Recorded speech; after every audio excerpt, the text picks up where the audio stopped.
Dr. K. Paranivelu, Professor at the Center for Environmental Studies and Director of Center for Climate Change and Disaster Management, Anna University, Chennai.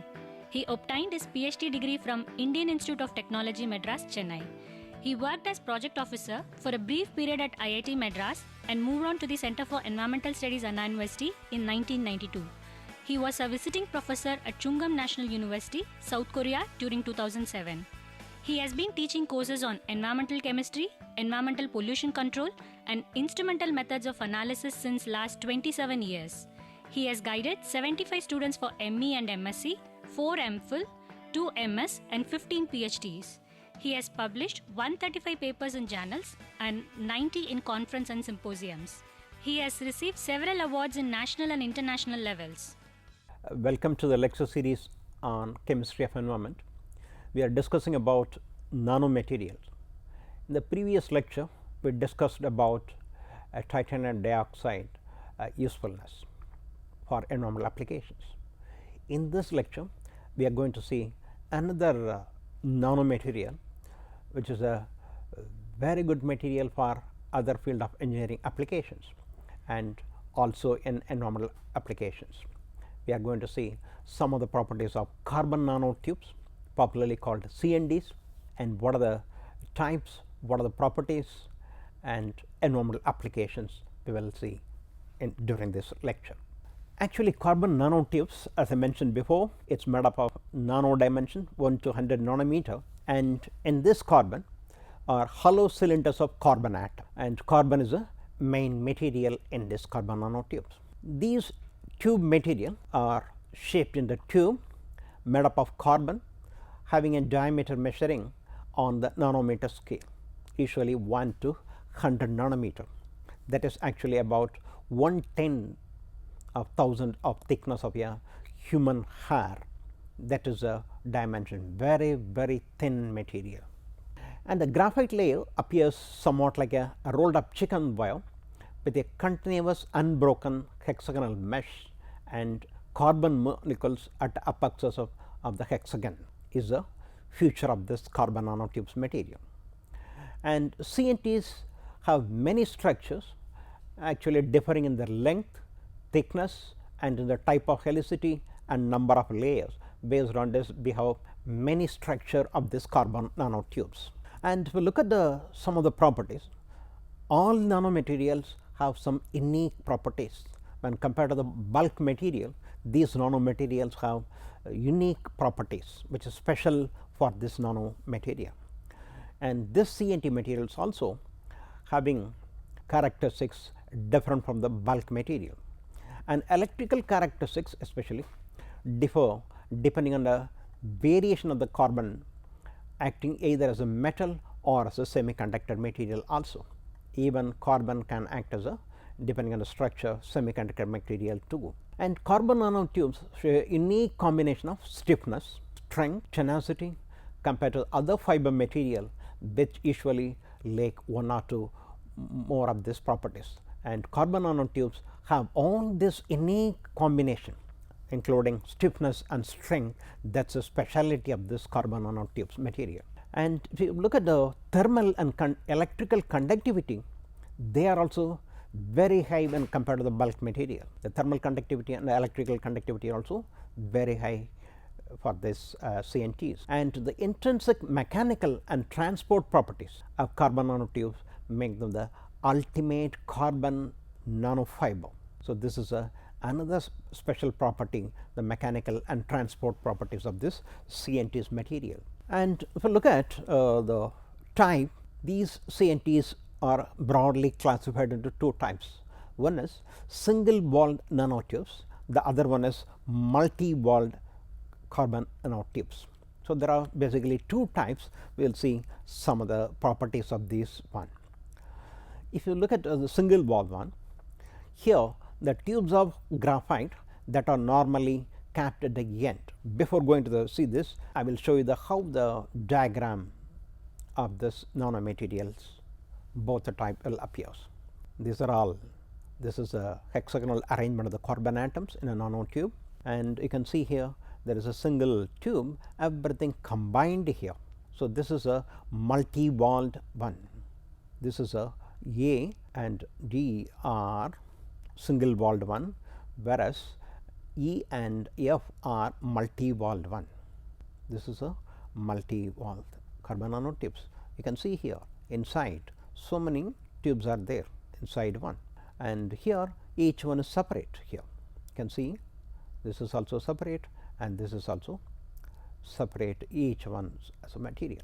So, this is how, this is all actual images of this carbon nanotube in the TEM, and this is a hexagonal arrangements, and this diagram shows the carbon nanotubes different type, both single walled one and multi walled one. And the single walled one A and D, we can see the arrangement. This is a one, how this carbon or hexagonal arrangement is there. And coming to this D, you can see the structure of this one, each one acting as a separate entity. Whereas multi-wall carbon nanotubes, you can see here, this is a arrangement hexagonal, the same one in a multi-dimensional, and this is again each one of the tube have so many inside single walled one packed together, and that act as a multi one. So, this clearly shows the some TEM images of this one, how the single walled and multi walled are arranged clearly.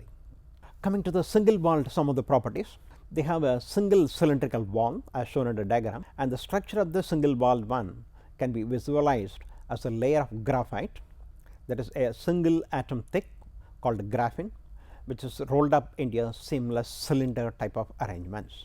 And most of the single wall nanotubes have a diameter of close to 1 nanometer, diameter, and tube length can be many times, that is 1000 times of that longer. So, this is 1 nanometer diameter, whereas length it is longer, even sometime up to 1000 nanometer in dimension. And these single walled material can be twisted, flattened, and bent into a small circle or around sharp bends without breaking this tiny nanomaterial. And also these single walled one possess unique electronic and mechanical properties, which can be used in numerous applications such as field emission, displays, nanocomposite material, nanosensor, and logic elements. So, this unique nano material of CNT is in electronic and mechanical properties, and because of this application in various fields, this is dominating. Coming to multi-walled one, these multi-wall can appear either in the form of a coaxial assembly of a single walled one, similar to a coaxial cable, or as a single sheet of graphite rolled into a shape of a scroll. So, this is the arrangement of a multi-wall one, and if you see the diameter of multi-walled carbon nanotubes, typically in the range of 5 to 15 nanometer, whereas that of a single wall we have seen it is about 1 nanometer. So, in this way this is diameter is long, because in this each one of this is made up of so many single walled one, and the interlayer distance in multi-walled one is closer to the distance between the graphene layers in the graphite. And also multi nanometer multi-walled one carbon nanotubes are easier to produce in high volume quantities than single wall one, because very difficult to produce a single wall, whereas multi wall comparatively it is easy. So, we can produce in bulk quantity multi wall, whereas single wall very difficult to produce in high volume quantity. Also, the structure of multi wall carbon nanotubes is well less understood because of its greater complexity and variety, because always multi wall, that is a single wall combination, is combined together, and sometimes very difficult to understand the structure of this one because of the complexity, how many materials are fused together and there are variations, whereas single one it is very easy. And regions of structural imperfection may also diminish its desirable material properties also. There are structural imperfection in multi-wall one that also decrease the possibility of application in various material property based application, whereas single wall one however have a performance up to 10 times better than the multi-wall one and are outstanding for very specific application. Single wall carbon nanotubes is the best one for its various applications. This already we had a look at it. Coming to the preparation of this carbon nanotube, how to make is usually made from carbon containing sources, okay, through electric arc discharge, labor ablation, chemical vapor deposition. This is the most popular technique for carbon nanotubes material. And usually in the chemical vapor deposition, carbon containing compounds are made to undergo vaporization in the chemical form and then subject to decomposition and deposition. Even simple gases also can be utilized in this direction, like methane, ethane. These also could be used as a precursor material in which you have to decompose it and deposit the carbon. So, these are the three popular methods, that is electric arc discharge, laser also can be used, or chemical vapor deposition. So, all the three are used, and ultimately whatever the method used, and these carbon obtained should be purified using acids like nitric acid, because there will be a possibility of trace amount of metals may be present as a impurity that may affect the performance of this carbon nanotubes. So, ultimately what we have to do is we have to leach out all the impurities of metal, even though it is very tiny quantity, that should be leached out with the help of nitric acid.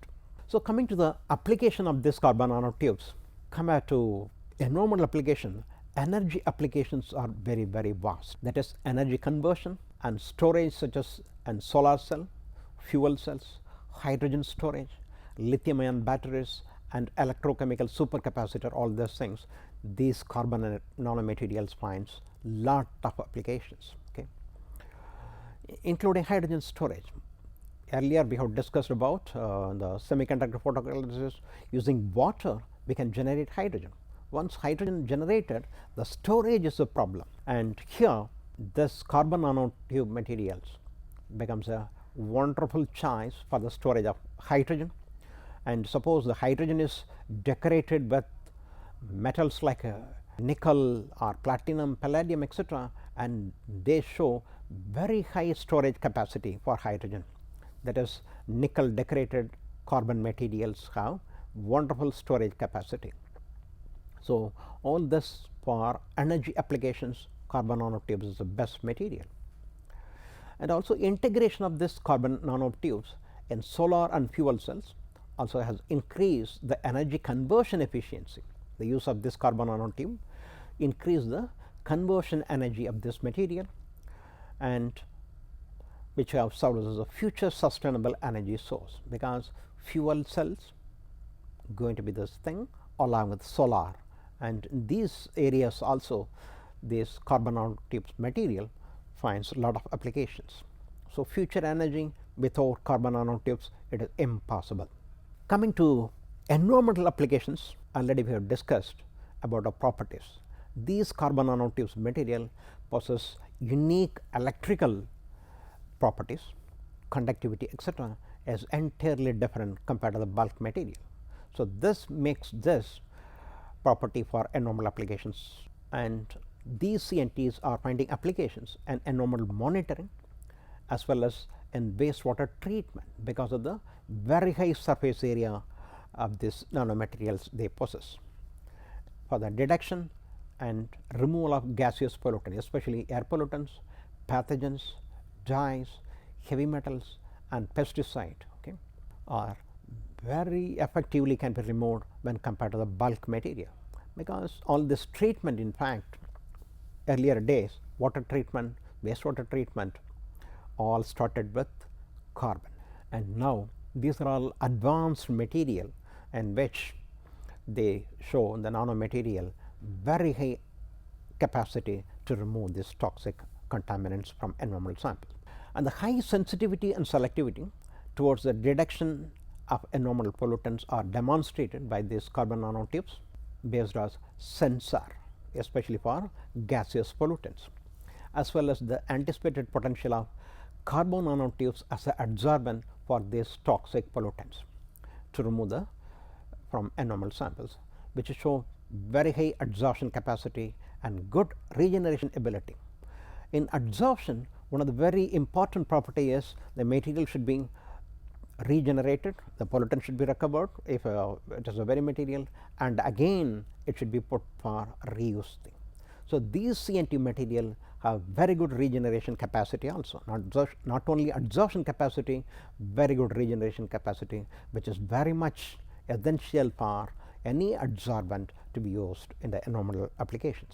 Some of the applications of this carbon nanotube materials, these carbon nanotube materials act as an adsorbent for gas and vapors also. For example, dioxin, highly toxic fluorinated dioxin compound, gaseous oxides like NOx, SO2, CO2 can be sensed because of the adsorbent property, and because of this one there is a change in the electrical conductivity. All these things could be used for as a sensor for sulfur dioxide, carbon dioxide, oxidation of nitrogen, etc. And as I mentioned before, hydrogen storage. In future, carbon nanotubes material may be the best one, and the hydrogen storage capacity has improved up to 8%. And carbon nanotubes based sponge is used for oil cleanup. Okay. This is one of the very frequent problem, oil contamination, especially sea and sometimes water. Oil spill is there, and removal of this oil is very challenging one, and sponge material made up of carbon nanotubes is a wonderful material, and it can absorb this oil and clean it very effectively. And functionalized carbon nanotubes also very effective for heavy metal removal. The carbon nanotubes sometimes they can functionalize into phosphoric acid or sulfuric acid. Ultimately they can behave as a ion exchange materials also. The H plus ion in this functional group containing phosphoric acid and sulfuric acid can exchange with the heavy metal also. So, in this way the carbon nanotubes functionalized one acts as a very good adsorbent for this heavy metal also. And also novel materials for development of gas sensor because of the electrical conductivity, that is the capacitivity and resistance based sensor for the detection of water vapor, ammonia, carbon monoxide, carbon dioxide also possible due to electrical transport properties change with these material. So, these are some of the environmental application of this carbon nanotube, that is as a sensor as well as an adsorbent to remove gaseous pollutant as well as toxic heavy metal, oil and pesticide and other things. So far we discussed about two important nanomaterials, namely titanium dioxide and carbon nanotubes. And environmental field also requires composite material. This composite material, especially in nano dimension, again is a field of application in all field including environmental things. So, what is this composite material? And basically these composite materials are engineered material made from two or more constituent material with significantly different physical or chemical properties, which remain separate and distinct on a macroscopic level with an finished structure. This is called composite material. So, two or more material can combine together, serve in a better way. This is called composite or composite material, especially with a nano dimension. And these nano composite material with a nanoscale structure that improve the macroscopic properties of each products, whatever actually they constitute as a composite. And typically nano composites are clay, polymer, carbon, combination of this material with the nanoparticle building blocks. That is actually the makes us a nano composite. And nano composite material, but the nanoscale separation of phases can generally be divided into two types.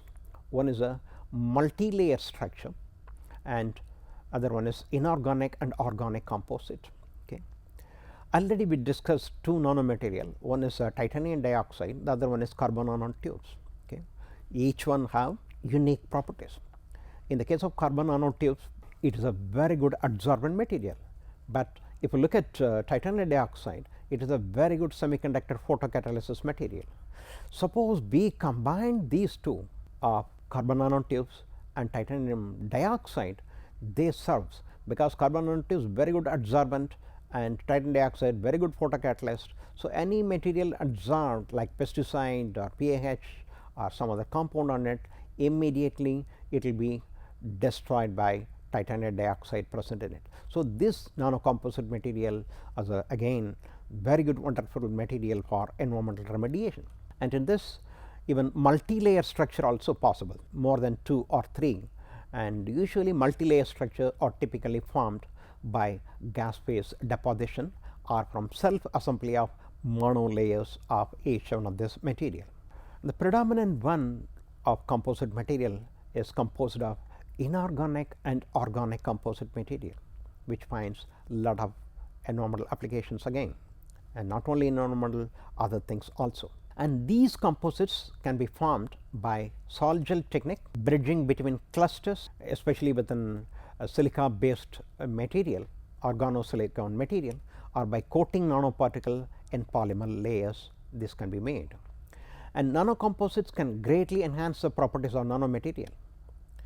For example, ppm level of impurities can result in the formation of nanoscale, that is aluminide secondary phases in aluminum alloys, and increasing their strength and corrosion resistance also. So, this is even introduction of ppm level of impurities can vastly improve the properties, and which much improved properties of the composite material compared to the single material. And magnetized multi-layer materials are also one of the most important aspects of nanocomposite. They lead to significant advances in storage media, magnetically based one, that is ion containing material for electronic storage material. And for environmental application also, polymer clay nanocomposite again, which is a wonderful material.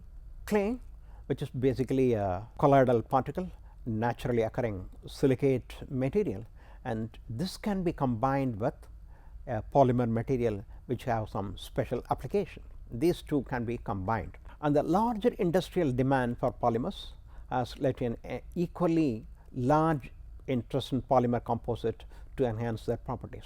That is, whatever the polymer material, composite nowadays are increasingly important, and clay polymer nanocomposite are among the most successful nanotechnological material whatever in field today, and this is because they can simultaneously improve material properties without significant trade off.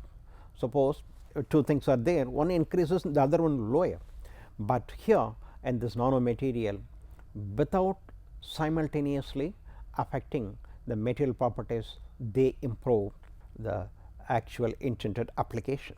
That way the polymer clay material provides lot of things, and these nanocomposite material can be prepared by various method of preparation, and some of these things are compression injection, molding, melt intercalation, and co-extraction of this polymer with the ceramic nanopowders that can form nanocomposite material, or the various method of preparation. And often sometimes no solvent or no mechanical shear is also needed to promote intercalation of this polymeric material. So, various techniques are available for preparing this material. And if we look at some of the properties of this nanocomposite material, this polymer layered silica that represent from clay nanocomposite material have improved mechanical properties without the large loading required by traditional particulate filler material. So, this composite material, one of the key advantage is improved mechanical properties when you go for nano based composite material, and increased mechanical stability, and polymer clay nanocomposite also contributes to an increased heat reflection temperature. This heat deflection temperature also very important for certain heat related applications, and these composites have a large reduction in gas and liquid permeability and solvent uptake, some of the desired properties of this composite materials. And traditional polymer composite usually have a marked reduction optical clarity. If you look at the material, there will be a optical clarity will be decreased in the composite things polymer. However, Nanoparticles cause little scattering in the optical spectrum and very little UV scattering. Okay. So, this is again the nanomaterial comes to handy here when compared to the bulk nano composite, again this way it helps. And another property is flame retardant. The material whatever the composite polymer based one should not be flammable material. Okay. The flame retardant additives to polymers typically reduce their mechanical properties sometimes. So, polymer clay nano composite again in the nano dimension again have enhanced barrier and mechanical properties and are less flammable. The clay material becomes ultimately the composite, as a composite becomes less flammable with this. So, these are the some of the special properties pertaining to nano composite. Flammability, optical, mechanical strength, everything is different from the bulk composite. So, to summarize, nanotechnology is also finding lot of application in environmental field. We have discussed about photocatalysis, titanium dioxide, carbon nanotubes and their composite. All these things plays an essential role in revolutionizing the device applications, and these material individually also as a composite also very good things for energy application, energy conversion and storage, environmental monitoring, as well as green engineering of environmental friendly materials. All this, these materials play a very important role when compared to the bulk material, nano material. And carbon nanotubes under hybrid nanocomposites have received immense attention for their application in various fields due to their unique structural, electronic, mechanical properties. Okay. So, in this way nano environmental field again is blessed with nanotechnology for various applications. With this, we have come to the end of this lecture.